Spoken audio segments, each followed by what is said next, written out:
But hello, fuck. You mind turning the mic down? It should be the one that's moving. It should be like the first 14 vocals. You see it? Just turn it down just a wee bit. Just kind of echoey. That also might be the reverb. I'm not really blaming you for that. Hello there, everyone. How are y'all doing? We don't have a long list of comedians or a long list of audience members. Thank you. But I do appreciate you. I just want to give a shout out to all the white women who support black people during Black History Month. Give me a shout out for Black History Month real quick. Where would this world be without snow bunnies? I mean, we love a good snow bunny. If snow bunnies didn't exist, half the slaves wouldn't have gotten free as fast. It's nothing like fucking Master's daughter and get free a couple days later. I mean, tell you where the gun shed is, tell you the lock, where the key is, say how to free your brothers, because she's feeling real sympathetic. Brooke, I'm sure you wouldn't understand, but Jordan, you ever fuck a white woman?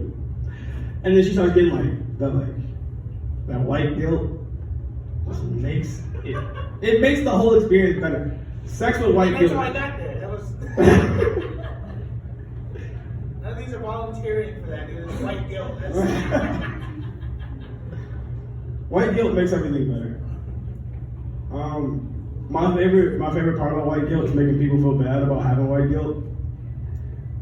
Here's why. Because the whole point of white guilt is like you feel bad for what your ancestors did or what you did in high school on Facebook that you hope nobody ever finds out about. That was a great joke, by the way. But my favorite thing is right after someone expresses their white guilt to me, being like, you wouldn't feel white guilt unless you've done something wrong yourself. I mean, that's why I go around asking white people how often they say nigga. That's why I go around telling white people to say niggas. They can experience a moment of guilt. I don't know what the native equivalent is. I guess for Jordan, he goes around asking white people to say this land is not mine, or I can see that didn't hit one of native tribes members. I'm confused, man. We do not own the land, brother.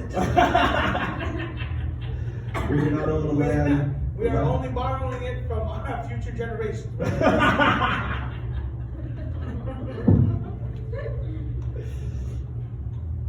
Oh man, enough about racism, bro.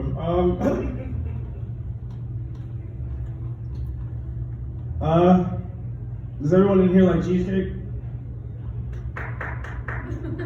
I've got nothing bad to say about cheesecake. White. Most cheesecakes are white. Most cheesecakes are either white or red, which I found out was resilient. But, unimportant. Fucking derailed me.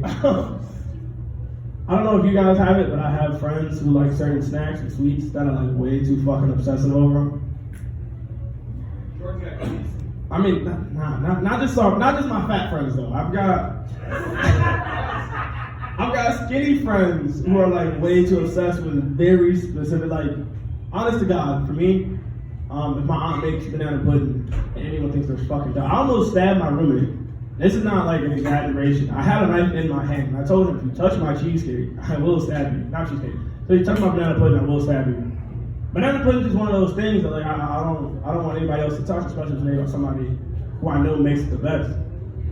It's carrot cake for white people. Carrot cake fruit. Should pick another one. The white people did not agree. Like devil's food, I don't know. A devil's food cake. It's a heavy cake. Just like most food cakes, I don't want to get into. So I was a culinary artist. So when people say things, I'm like, well, the science behind that is like it's fucking hate being a nerd. I'm a nerd in most aspects. Back to Chimoot though. I have a friend of mine. He's not fat. At the time, he was a little chubby, but he was like African fat. So it wasn't like, if you don't know what African fat is, where the fat's not even distributed all over your body. It's like just around the gut region. Or as you would call it, uncle fat. I bet you have an uncle who drinks way too many beers and he has like these long, lanky limbs, but he's got like this like pot belly. Yeah, same thing as African fat. I only say that because during like the commercials where they're like, from 10 cents a day, you can feed 4-star Mbaku here. He's always like got these lanky arms, like this little pot belly, like a flower. Hey, Asian. He has a flower in his eye. So growing up, he was what's called African fat, and he had this thing with vanilla wafers. Y'all know what vanilla wafers are?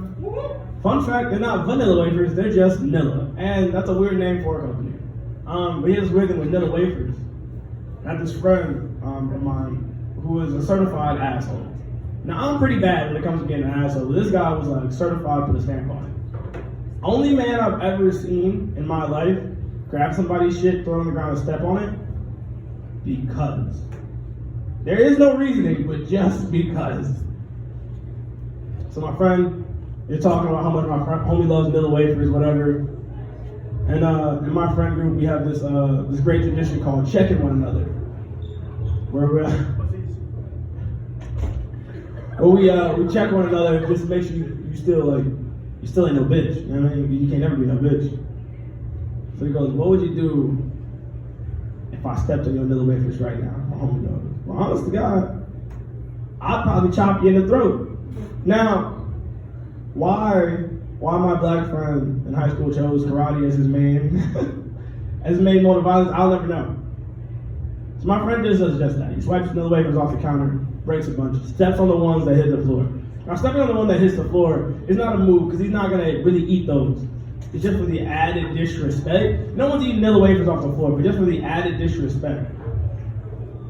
So when I thought my friend was going to like karate chop him in the neck, he takes 4 fingers and just kind of like floats him to this man's Adam's apple and just stops all breathing for that individual. I didn't know he knew that move. I thought it was advanced, but he did. That story was way funnier in my head when I wrote it down. It's not a lot funnier. Thanks, Mike. Yeah. Mike's a great guy. Can I get a round of applause for Mike? Mike's a great guy, and honest to God, based on how I'm doing tonight, I think Mike might even be funnier than me. I'm not really killing it with the crowd tonight. I think that's also probably because I didn't have anything prepared. After being a comedian for so long, I'm like, you know what, I don't need to prepare shit. But this goes to show you that sometimes you should prepare for an event before you show up to it. You should write stuff down. But up next, we got a good friend of mine, a man with long hair, and a Chicago Bears fan, my boy, Jordan Bay!